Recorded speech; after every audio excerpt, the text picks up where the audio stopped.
नाज़रीन, इस वक्त सबसे पहले अपडेट आपको राजौरी एनकाउंटर के हवाले से देते हैं। जहां नाज़रीन, जिला राजौरी में जारी मुसल्लह झड़प में एक जंगजू हलाक हो चुका है।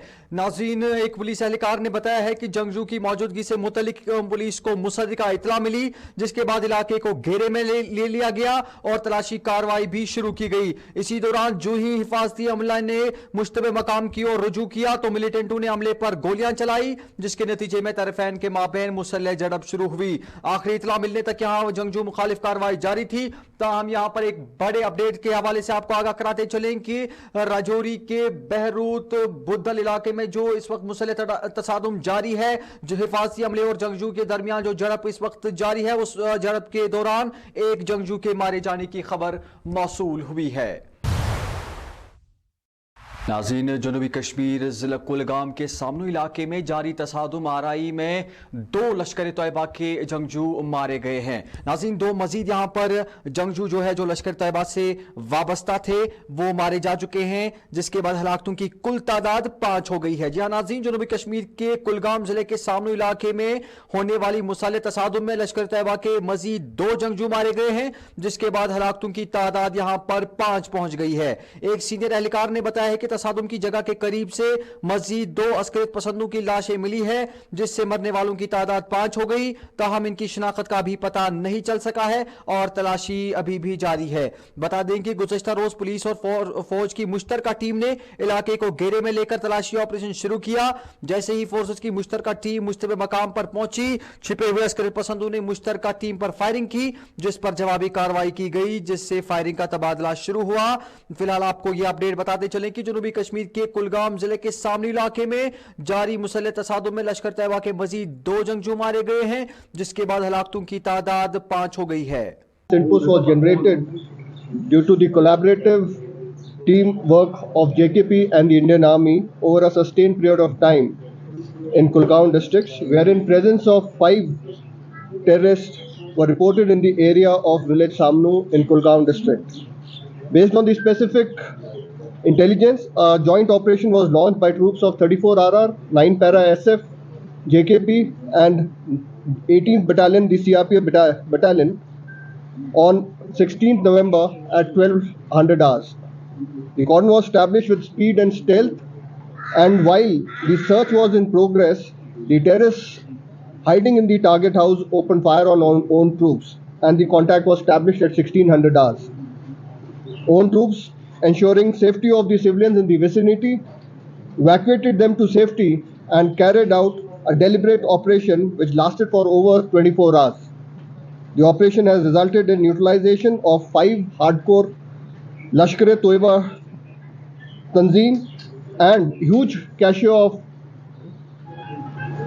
warlike stores, which includes 4 AK-47s, 2 pistols, grenades, and incriminating material has been found from them. While executing the operation, our troops have been very, very deliberate and displayed extreme restraint and caution to ensure minimum collateral. The receipt of specific inputs regarding the movement of terrorists and based on the synergized efforts of JKP and Army, a joint operation was launched yesterday by units of Kulgam Police, 34 RR, 9 Para and 18 Battalion CRPF on 16th November 2023 at Samnu, Kulgam, which falls under the jurisdiction of police station Damal Hanjipura. Contact was established with the terrorists of Lashkar-e-Toiba who were hiding in some residential houses of the village. In the ensuing encounter, 5 terrorists of the proscribed terror outfit Lashkar-e-Toiba were neutralized. The 5 terrorists have been identified as one Samir Ahmed Sheikh of Shopia, Danish Hamid Thokar of Shopia, Ubaid Padr of Shopia, Hanzala Shah of Shopia, and Yasir Bhatt of Kulgam. The recoveries in the operation include 4 AK series rifles, 2 pistols, 4 grenades, and other arms and ammunition. This operation has come after a lot of synergized efforts on the part of all the security forces which operate in the area, and it is a big success because these terrorists have been involved in a number of attacks on minorities, some of which I will enumerate here. The attack which happened last year in April in Shopia, in which one Kashmiri Pandit was attacked, Shri Sonu Bhatt at Chotigam, they were involved in that incident. Besides this, there was an attack on minority picket at Hipura Bhatkund in Shopia. Also, there was an attack on a cotton party at Watu Kigam. The attack earlier this year on non-local laborers at Shopia Gagran. नाज़रीन, कौमी तहकीकाती agency ने पुंछ जिला के Mendhar sub division में एक जंगजू मुआविन की जायदाद को कुर्क किया है। सरकारी ज़राए ने बताया है कि NIA ने मेंढर के बालाकोट सरहदी सेक्टर में जंगजुओं के बालाई वर्कर और बदनाम ज़माना मंशियात स्मगलर मोहम्मद यासीन वल्द सखी विलायत साकने डाभी की 59 कनाल बाला मरला गैर मनकूला अराजी जब्त कर ली है। उन्होंने बताया कि मुलजिम मंशियात स्मगलिंग समेत कई गैर कानूनी सरगर्मियों में मुलविस है। उन्होंने मजीद बताया कि यासीन जंगजुओं का बालाई वर्कर है और इन्हें मदद फराहम कर रहा था। ज़राए ने बताया कि एक कार्रवाई UAPA की मुतल्लिका दिफात के तहत जब्त की गई है। इस सिलसिले में मजीद तफसीलात का इंतजार है। नाज़रीन, गजा मलबा के ढेर में तब्दील हो चुका है और इस मलबे से अब बदबू भी आना शुरू हो चुकी है। नाज़रीन, हर रोज सैकड़ों लोग सीमेंट के बड़े बड़े छत के टुकड़े और लोहे की सलाखों और अपने नंगे हाथों से साफ कर रहे हैं। मलबे में माँ बाप और पड़ोसी बच्चों की लाशें ढूंढ रहे हैं। इन्हें यकीन है कि इसराइली फजाइया की बमबारी में तबाहशुदा इमारतों के मलबे में इनके प्यारों की लाशें दबी हुई है। नाज़रीन, हमास के खिलाफ इसराइल की जंग में 5 हफ्तों से ज्यादा का अरसा गुजर चुका है। कुछ गलियां अब कब्रिस्तानों में तब्दील हो चुकी है। गजा में हुकाम का कहना है कि मरने वालों को तो छोड़ दें, इनके पास सामान, अफरादी क़ुव्वत या ईंधन मौजूद नहीं है। इसराइली हमास के जंगजुओं और ठिकानों को निशाना बनाने का दावा कर रहा है, लेकिन इसके हमलों में हर रोज सैकड़ों फलस्तीनी जान बाख हो रहे हैं, जिनमें अभी तक हजारों अफराद लापता हो चुके हैं। राजौरी जिला के थाना मंडी इलाके में एक मोटर गाड़ी हादसे का शिकार होने से 2 अफराद हलाक और 6 दीगर जख्मी हुए हैं। पुलिस ज़राए ने बताया कि एक सोमो गाड़ी जेर रजिस्ट्रेशन नंबर JK 113494 एक खाई में जा गिरी, जिसके नतीजे में 2 अफराद हलाक और 6 दीगर जख्मी हुए हैं। जख्मियों को इलाज के लिए करीबी अस्पताल मुंतकिल किया गया है। विकसित भारत संकल्प यात्रा के उन्वान से ADC सोपोर शब्बीर रैना ने जिला बारामूला में एक मुहिम का आगाज किया है। इस मुहिम के तहत उन मुस्तहक अफराद तक पहुंचने की कोशिश की जा रही है जो मुख्तलिफ सरकारी स्कीमों के मुस्तहक है, ताहम अभी तक किसी स्कीम से मुस्तफीद नहीं हुए हैं। मज़कूरा मुहिम के तहत अफसरों पर भी जोर दिया गया है कि वो सरकारी स्कीमों के हवाले से ज़मीनी सतह पर बेदारी का एहतमाम करें ताकि मुस्तहक अफराद तक स्कीमों का बराह रास्त लाभ पहुँच सके। आज हमें जो भारत विकसित प्रोग्राम 20 से शुरू हो रहा है, इसमें हमें डिस्ट्रिक्ट को 5 फेज़ में डिवाइड किया गया है।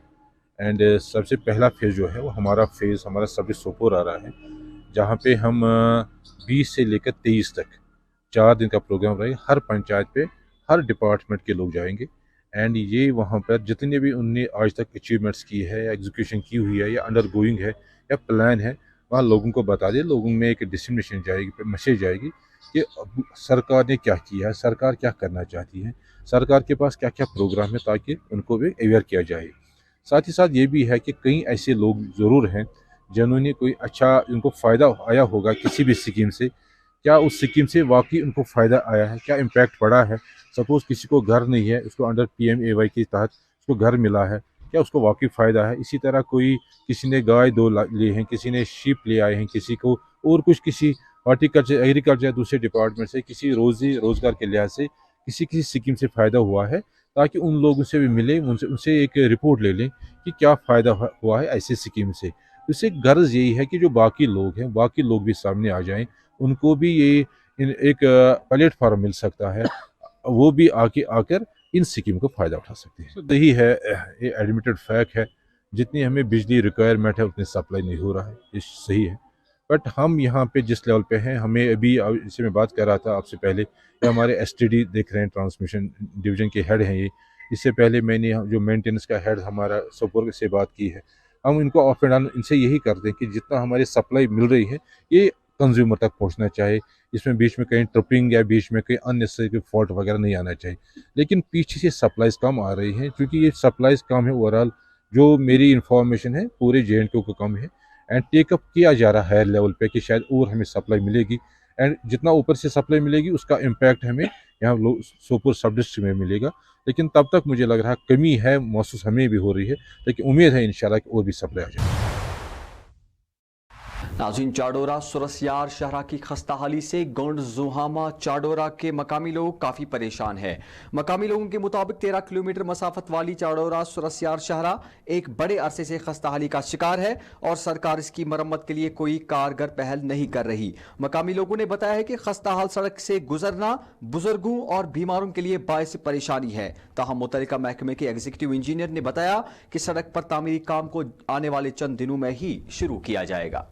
सड़क पतमे 50 वरियो पे इथे पे तुम वुचान पान तुम बच्चे गाड़ी मज अकन लगान सीट बीस अंदस बच्चस पे तो अस मकले गाड़ी तन तो मे बासान जू तह गई खत्म कोश वो हेकान गाड़ी पे चलो कि ये पे ड्राइव कर बिल्कुल अनसेफ क्या पी तल गाड़ी क्या यी फट क्या नी फट पकान तुम वो स्पीड सन 5-6 वन गाड़ी 10 बजे द्राए 12:30 स्कूल पे वात 2 बजे यम किलोमीटर 5-6 किलोमीटर लगान 2 घंटे 1.5 घंटे अमिक R&B गए DC साहबस तान वातनो SDM सठे कोर स्टार्ट मानता यह वोत LG एडमिनिस्ट्रेशन तान वोत रिक्वेस्ट कर, मगर सोन नज बूजन यह काशी। गाड़ी को भी नुकसान होता है। 15 साल से 16 साल हो गए इस सड़क को, ये ठीक नहीं होता है। और बीमारों को भी परेशानी, ट्रांसपोर्ट को परेशानी, सबको यहाँ परेशानी। मेरे को गाड़ी को लग गया सर 20,000 रुपया। ये यहाँ तो चलना ही आता है, क्या करेगा ड्राइवर भी, क्या करेगा। आप लोग गए थे R&B वालों के पास? सबके पास गया सर। ये तो कुड़बल तक ये रोड खराब है सर, कोई पूछता नहीं सर। हकाम को हर किसी के पास जाता है। अब आपकी डिमांड क्या रहेगी? बस ये सड़क ठीक होना चाहिए सर, और क्या, और कौन सा डिमांड है हमारा सर। ये मसला है बराबर चाडोरा से सुरसराल तक। पिछले 2 सालों से कंटिन्यूसली हम अपील कर रहे हैं गवर्नमेंट को कि ये ठीक करिए, लेकिन बदकिस्मती से कोई इसकी तरफ ध्यान ही नहीं दे रहा है।